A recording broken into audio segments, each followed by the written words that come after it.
2026 ജനുവരി മാസത്തിലെ current affairs ചോദ്യങ്ങളും ഉത്തരങ്ങളുമാണ് നോക്കുന്നത്. ഒന്നാമത്തെ ക്വസ്റ്റ്യൻ, 38ാമത് കേരള സയൻസ് കോൺഗ്രസിൻ്റെ വേദി കൊച്ചി. 38ാമത് കേരള സയൻസ് കോൺഗ്രസിൻ്റെ വേദി കൊച്ചി. സംസ്ഥാനത്തെ ആദ്യ ഫൈബർ ഗ്ലാസ് തൂക്കുവേലി നിർമ്മിച്ചത് നിലമ്പൂർ കനോലി ഇക്കോ ടൂറിസം പാർക്കിൽ. സംസ്ഥാനത്തെ ആദ്യ ഫൈബർ ഗ്ലാസ് തൂക്കുവേലി നിർമ്മിച്ചത് നിലമ്പൂർ കനോലി ഇക്കോ ടൂറിസം പാർക്കിലാണ്.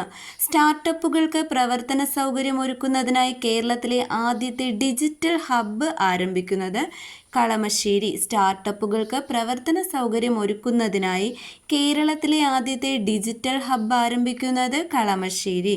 തൃശ്ശൂരിൽ വെച്ച് നടന്ന 64ാമത് സംസ്ഥാന സ്കൂൾ കലോത്സവത്തിൽ കിരീടം നേടിയത് കണ്ണൂർ.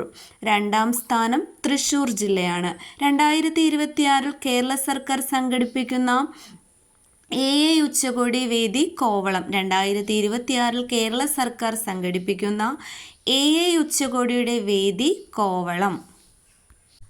മീൻപിടിപ്പാറ ടൂറിസം പദ്ധതി നിലവിൽ വന്ന ജില്ല കൊല്ലം, കൊട്ടാരക്കര. മീൻപിടിപ്പാറ ടൂറിസം പദ്ധതി നിലവിൽ വന്ന ജില്ല കൊല്ലത്തെ കൊട്ടാരക്കരയിലാണ്.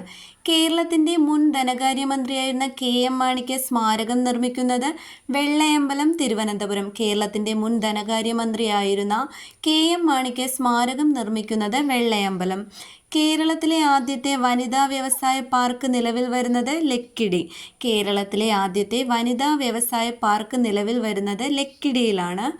കേരളത്തിലെ ഏതു വന്യജീവി സങ്കേതത്തെയാണ് ചിത്രശലഭ സങ്കേതമായി പ്രഖ്യാപിക്കാൻ ഒരുങ്ങുന്നത്? ആറളം വന്യജീവി സങ്കേതം. കേരളത്തിലെ ഏതു വന്യജീവി സങ്കേതത്തെയാണ് ചിത്രശലഭ സങ്കേതമായി പ്രഖ്യാപിക്കാൻ ഒരുങ്ങുന്നത്? ആറളം വന്യജീവി സങ്കേതം, കണ്ണൂർ. കിടപ്പ് രോഗികൾക്ക് പരിചരണം നൽകുന്ന കുടുംബശ്രീ മിഷന്റെ സാന്ത്വനമിത്ര പദ്ധതിക്ക് കേരളത്തിൽ ആദ്യമായി തുടക്കം കുറിച്ച ജില്ല പത്തനംതിട്ട. കിടപ്പ് രോഗികൾക്ക് പരിചരണം നൽകുന്ന കുടുംബശ്രീ മിഷന്റെ പദ്ധതിയാണ് സാന്ത്വനമിത്ര. സാന്ത്വനമിത്ര പദ്ധതിക്ക് കേരളത്തിൽ ആദ്യമായി തുടക്കം കുറിച്ച ജില്ല പത്തനംതിട്ട. വിശ്വസാഹിത്യകാരനായ വൈക്കം മുഹമ്മദ് ബഷീറിന്റെ പേരിൽ ബേപ്പൂരിൽ നിലവിൽ വന്ന സ്മാരക മന്ദിരം ആകാശമിട്ടായി.